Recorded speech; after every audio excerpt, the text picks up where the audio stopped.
Hello friends, hope you are okay. आपने एम्स न्यू दिल्ली का नाम तो सुना ही होगा। मैं अपनी ग्रेजुएशन एम्स न्यू दिल्ली से कर रहा हूँ और मैंने अपनी लाइफ में बच्चा बहुत फेज़ देखे हैं। 11th में फ़ेल होना, 10th में साइंस ना मिलना, 12th में फिर फेल हो जाना, फिर 12th के अंदर थोड़ी सी मेहनत करके थोड़े से अच्छे नंबर ला के पास होना। उसके बाद 4 साल का ड्रॉप। अपनी 23 साल की ज़िंदगी में मैंने बहुत सारी चीज़ें देखी जिसमें एक 4 साल का ड्रॉप भी है। पहले 2 साल मैंने इंजीनियरिंग के लिए दिए, फिर मैंने मेडिकल के लिए दिए। तो अभी मैं एम्स न्यू दिल्ली से अपनी ग्रेजुएशन कर रहा हूँ। तो मेरा एक एम है बच्चा, ताकि मैं अपने जैसे दूसरे डॉक्टर्स को प्रोड्यूस कर पाऊँ। और इसी फेज़ को तैयारी करने के लिए सबसे ज़्यादा इम्पोर्टेंट बेटा नीट का सिलेक्शन लेना। अगर आपको एक डॉक्टर बनना है तो आपको नीट का सिलेक्शन लेना पड़ेगा।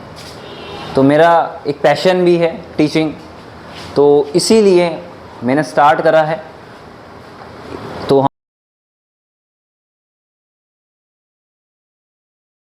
हम स्टार्ट करते बेटा बायोलॉजी को। फर्स्ट चैप्टर बेटा जो है 11th class, chapter first, the living world. The living world का मतलब क्या है? लिविंग क्या चीज़ है बेटा? लिविंग का मतलब है कोई भी प्राणी जीवित कैसे कैसे है। क्या वो सांस ले रहा है? क्या वो ग्रो कर रहा है? क्या वो अपने जैसे जीवित प्राणियों को प्रोड्यूस कर रहा है? क्या वो रिस्पॉन्स कर रहा है किसी चीज़ को? तो ये सभी चीज़ें एक लिविंग ऑर्गेनिज्म शो करता है बेटा। एक लिविंग वर्ल्ड के अंदर एक लिविंग ऑर्गेनिज्म इन्हीं सभी चीज़ों को शो करता है। तो एक ऑर्गेनिज्म क्या है बच्चा? ऑर्गेनिज्म का मतलब है कि एक लिविंग क्रिएचर या एक लिविंग एंटिटी जो कि सर्टेन यूनिक फीचर शो कर रही हो। जैसे कि ग्रोथ। ग्रोथ क्या होता है? कोई भी चीज़ कैसे बढ़ रही है। क्या मैं छोटा से बड़ा तक हो गया? जब मैं एक बेबी स्टेज में हूँगा तब मेरा साइज़ छोटा होगा। जैसे जैसे मैं ग्रो कर रहा हूँ, जैसे जैसे मैं अपनी अडल्ट स्टेज में आ रहा हूँ, वैसे मेरा साइज़ बढ़ रहा है। उसके साथ साथ क्या डेवलपमेंट भी हो रहा है मेरा? डेवलपमेंट में क्या सर? डेवलपमेंट में बेटा क्या मेरा ब्रेन या फिर सोचने समझने की शक्ति बढ़ रही है? This is called development. क्या मैं जो काम अभी कर पा रहा हूँ वो मैं आगे अच्छे से और अच्छे से कर पाता हूँ? That is called development. तो दिस इज द ग्रोथ। तो ग्रोथ के अंदर 2 चीज़ें आती हैं। That is first one is size, दूसरा डेवलपमेंट। आगे बढ़ते हैं बेटा रिप्रोडक्शन। What is reproduction? अपने ही जैसे को कोई ऑर्गेनिज्म प्रोड्यूस करे, चाहे वो कोई भी तरीका हो, चाहे वो एसेक्सुअल तरीका हो या सेक्सुअल तरीका हो। अपने ही जैसे को, अपनी ही जैसी एंटिटी को प्रोड्यूस करना, that is called reproduction. That is called reproduction. आगे बढ़ते हैं बेटा metabolism. What is metabolism? It is a chemical reaction which is occurring inside a living organism या फिर लिविंग बीइंग या लिविंग एंटिटी। उसी को कहते हैं हम मेटाबॉलिज्म, जो कि 2 टाइप का होता है। First one is anabolism, second one is catabolism. एना से ऐड होएगा कोई भी 2 रिएक्शन या फिर कोई भी 2 चीज़ें रिएक्ट करके ऐड होके एक नई चीज़ प्रोड्यूस कर रही है। कैटाबॉलिज्म में कोई भी एक चीज़ या 2 चीज़ टूट के कोई और चीज़ें बना रही है। कैटाबॉलिज्म में कट यानी कैटा से मतलब कट हो रहा है, ऐड एना से बेटा ऐड हो रहा है। ऐसे तरीका से याद कर सकते हो आप। तो यहाँ से कट हो रहा है। नेक्स्ट आते हैं बेटा कॉन्शियसनेस। What is consciousness? मैंने अपने आप को ऐसे करके मारा तो मुझे पता कैसे चला कि मेरे को यहीं दर्द हो रहा है? मेरे ऊपर किसी ने टॉर्च लाइट मार दिया। मैं सन एकदम से डार्क से सन में जाता हूँ, मेरी आंखें बंद हो जाती हैं। मेरे को सांस लेना है, ब्रीथ कर रहा हूँ, मेरे को कैसे पता चल रहा है? मेरे को पानी पीना है, मेरे को प्यास लग रही है, तो मेरे को कैसे पता चल रहा है? That is called consciousness. ठीक है। अब इसमें भी एक और चीज़ आती है जो कि एक स्पेशल फीचर होता है किसका बेटा? ह्यूमन बीइंग का, जिसे बोलते हैं सेल्फ कॉन्शियसनेस। अच्छा आप ये बताओ, एक एग्जाम्पल ले लेते हैं। मेरे को और एक डॉग को बेटा एक कमरे में बंद कर दिया। हमें खाना दे रहे हैं अच्छे से, लेकिन हमें पानी नहीं दिया जा रहा। हमारे को 7 दिन से बंद कर रखा है।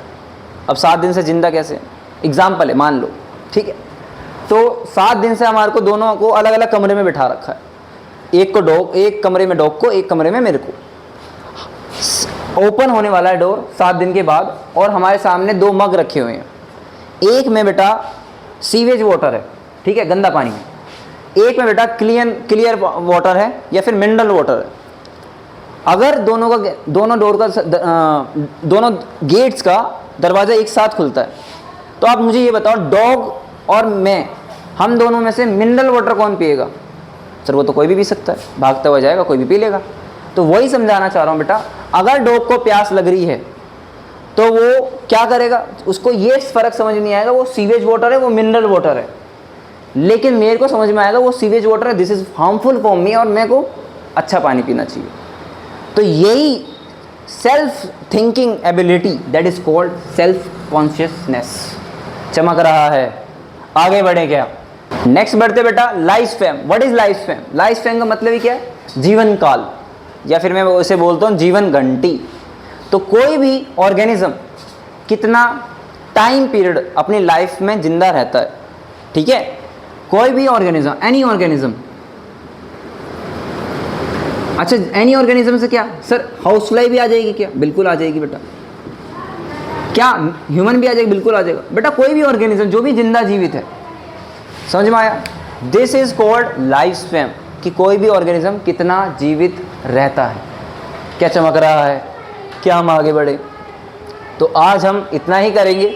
हमने आज जाना बेटा कि लिविंग वर्ल्ड के अंदर ऑर्गेनिज्म क्या होता है, उसके यूनिक फीचर क्या होते हैं, कि कोई भी ऑर्गेनिज्म जिंदा कैसे है, कोई भी ऑर्गेनिज्म अगर जिंदा है तो वो क्या चीज़ शो करता है, जिससे हमें पता चले, हम स्टडी कर पाएँ कि वो चीज़ जिंदा है। जैसे कि प्लांट क्या सांस लेते हैं, लेकिन वो ग्रो तो करते हैं ना, वो रिस्पॉन्स तो करते हैं ना स्टिमुलाई के अकॉर्डिंग। तो यही सब चीज़ें हमने जानी है ग्रोथ में।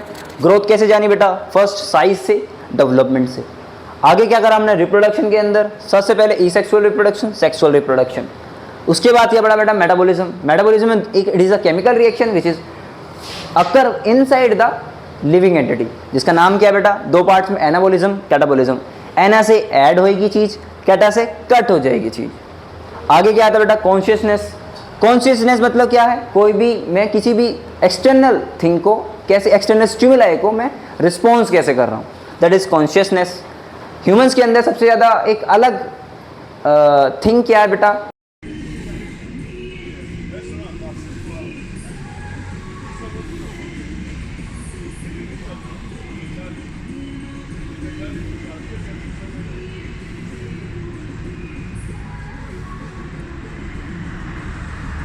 स्टेट और द ओल्ड स्टेज, ठीक है। जैसे कि हाउस फ्लाई का कितना होता है बेटा? ज़्यादा से ज़्यादा 1 वीक के अंदर इसका total from birth to death खत्म हो जाता है लाइफ स्पैन। लेकिन ह्यूमन बींग्स का अप टू मैक्सिमम मान लेते 65, जो एवरेज चल जाता है, या फिर आप 70 भी ले सकते हो। Okay, thank you.